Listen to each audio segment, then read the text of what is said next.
Coach, if you just want to start off recapping last week, you guys had a game at home and then opened up Peach Belt Conference play on the road against Armstrong State. Yeah, we had 3 extra inning games out of 4 that we played last week. Fortunately, we won 2 of them. Obviously, we would have liked to win the midweek game as well, but we fell a little bit short. But guys are playing pretty good baseball right now. We played the 4 games that we played last week were 4 quality opponents.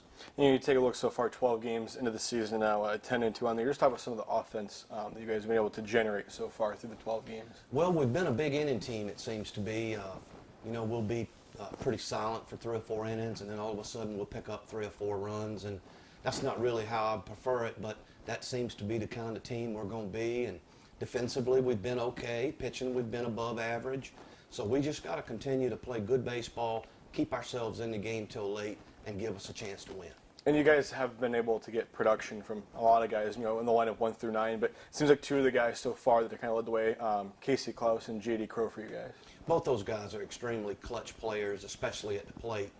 And Casey has really benefited from the move from second in the batting order to 5th. He puts the ball in play, and he comes up lots of times with a guy in scoring position or a guy at third base with less than 2 outs. And he has a knack for getting that guy in, and that's what we need. And also, too, Cole Morris and Ted Martin, those have been 2 guys that have also been able to help you guys produce in the lineup. Sure, both those guys. We've been hot and cold in different areas of the lineup, but, what's been good for us is maybe 2 and 3 are off one day, but 7, 8, and 9 are getting 4 to 5 hits between them. So that's what you need in a lineup.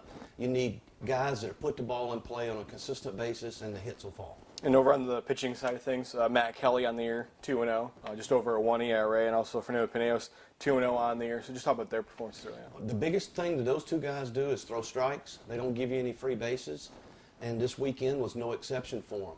I think both of them went deep into the game, 6th or the 7th inning, and gave our team a chance to win. And fortunately, our bullpen was able to hold up in those 2 performances, and we were able to get the first 2 games of our Peach Belt Conference Series. And just talk about a couple of the guys that have come out of the bullpen. Jacob Shoemate has been one of those guys. Also Chance Ducharme and Brandon Cook. Yeah, all 3 of those guys have pitched extremely well.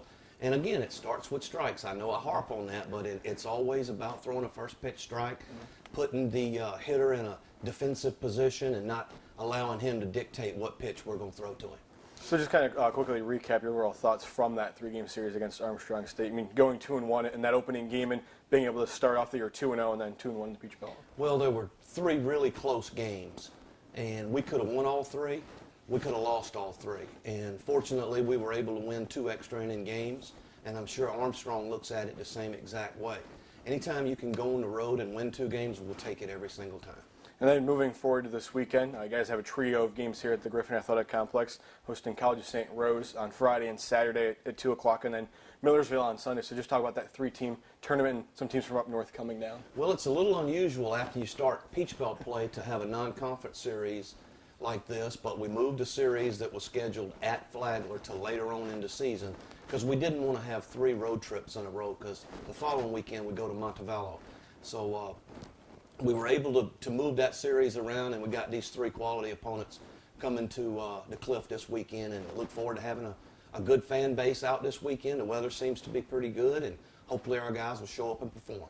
And moving forward, how big is it going to be able to play on the road in the Peach, but also here at home with how good you guys have been at home this year at the Griff? Well, there's a general rule of thought that says, good teams can win at home and great teams can win on the road. So we're still trying to figure out whether we're a good or a great team. Hopefully we're one of the 2, but we'll find out and see as the season progresses. Thank you, Coach. Thank you.